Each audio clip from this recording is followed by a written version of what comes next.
now on to the Environmental Professional of the Year Award, of which you'll be aware, of course. I'm sure the previous winners include Chartered Environmentalist David Simmons, Mandy Serenu-Witteratney, Jerome Badley, Dan Redding, and Becky Toll, actually in 2022.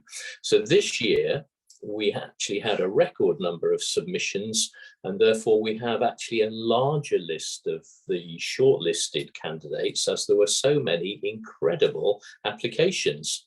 So the finalists in alphabetical order for 2023 are Kane Blythe, the CEO and founder of EcoSolace and Credit Nature, and Kane is registered via the Chartered Institute of Ecology and Environmental Management, CEnv.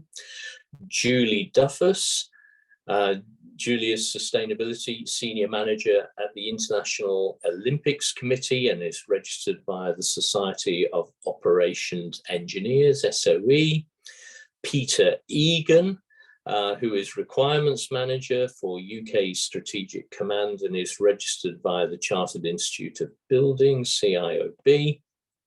Robbie Epsom, EMEA Head of Sustainability at CBRE Investment Management, and Robbie is registered by the Institute of Environmental Sciences, the IES.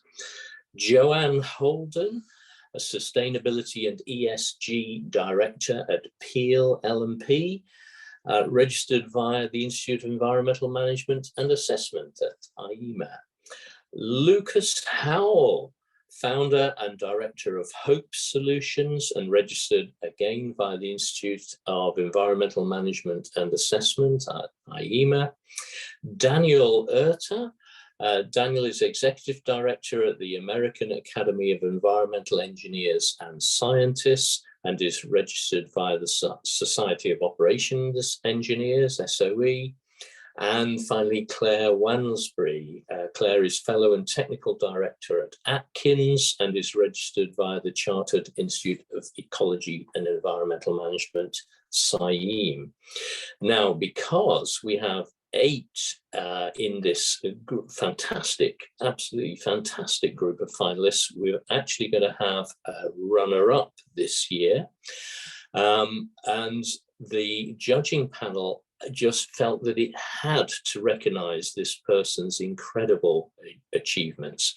With clear knowledge and leadership within their field, they've been working in the environment for 25 years with an international focus and is the person that brings everything and all initiatives together using their ecological knowledge.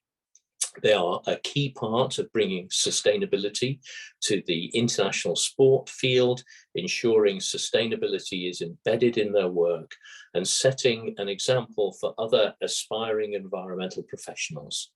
And as the Sustainability Senior Manager for the International Olympic Committee, they were a standout finalist for this award, and therefore the judges wanted to award this person with the runner-up title for the Environmental Professional of the Year.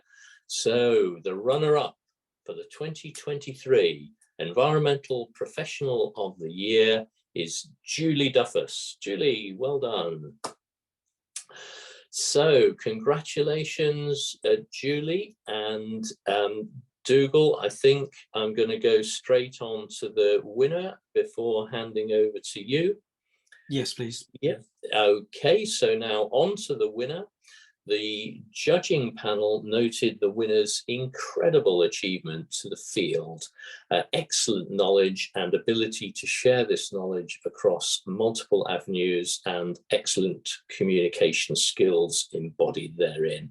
This person with over 30 years experience has done a lot in the environment field within the last year, attaining and publishing many articles and published works across the piece, whilst being also heavily involved in policy work.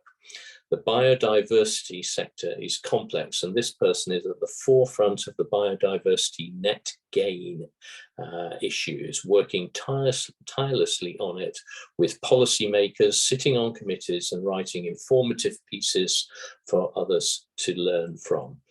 They have been leading company-wide initiatives to improve awareness and action on nature, driving many successful projects. One excellent example of which is Camley Street Natural Park. Using their natural capital study, London Wildlife Trust secured over £1 million of funding for a new visitor centre, which opened in May 2022. The judges noted that this person is dedicated and passionate about their work, and they have truly gone above and beyond to protect and enhance the environment with everything they have worked on in this year and indeed before. A worthy winner of the 2023 Environmental Professional of the Year award is Claire Wansbury. Claire, congratulations. And we invite you to say a few words again if technology allows. So I'm going to hand over to Dougal to test out the technology with you now. Over to you, Dougal.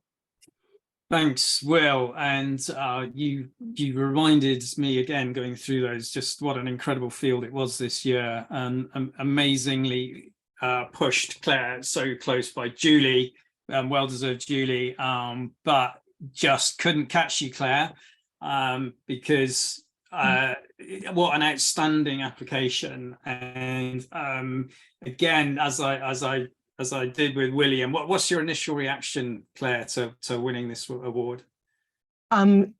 Genuine. I'm absolutely delighted, genuinely shocked. I was listening to the descriptions of everybody and thinking, it's a real honour to be among this group, but I was not expecting my name to come out. So thank you. This is such an honour and a privilege. Claire, it's very well deserved, and I mean, I'm still struggling to ask you the question, which I want to ask is, I'm not sure how you do everything you do. We had there was an informal part of when we were debating the final lineup and the final winner about is, you know, just how much you do, and something we're really keen on is how much somebody's done in the year in question, the 2022 in this case. You must be so passionate. What is it that keeps driving you forward and keeps adding to your portfolio? I think a lot of it's simply, I'm an ecologist. What I do matters, and it's great to have a job that has that level of inspiration to it. Last year, several things came together. So the ICE Manual of Blue-Green Infrastructure was published. That was an amazing moment. But actually, that's been over 3 years' work for myself and my co-editor, Carla, and over 50 contributing authors. So that's not just a moment in time. A lot of what happened last year was around COP15 on biodiversity happening in December. To be honest, my involvement in that snowballed as the year went on, because we'd understood earlier, until about July, we thought it was going to be held in China. But then although they were chairing, they couldn't host it. So it got hosted in Montreal, and Atkins is a member of SNC-Lavalin. SNC-Lavalin's HQ is in Montreal. So all of a sudden it was on our corporate doorstep. That was sort of opportunity you can't miss out on being part of. Well, you know, self-effacing, I'm sure you know your personal intervention there is you made this happen. I think you and I probably met about 10 years ago. I was probably not that long out of being a habitat manager, and I think we probably talked about heathland management for way too long, because we're both. You can't talk too long about heathland management. But I seem to remember a tenor of our discussion back then, and was around the fact that you felt you were pushing water uphill, you're trying to persuade people, it was soft influence, it was putting systems in place behind the scenes. That year you've just had that's got you to winning this award, you're front and central, you're leading the organization and those you represent. You just talked about two huge things, publications and events. You're front and central. Things have changed, haven't they? And they're changing, I guess, for the better when you're front and central.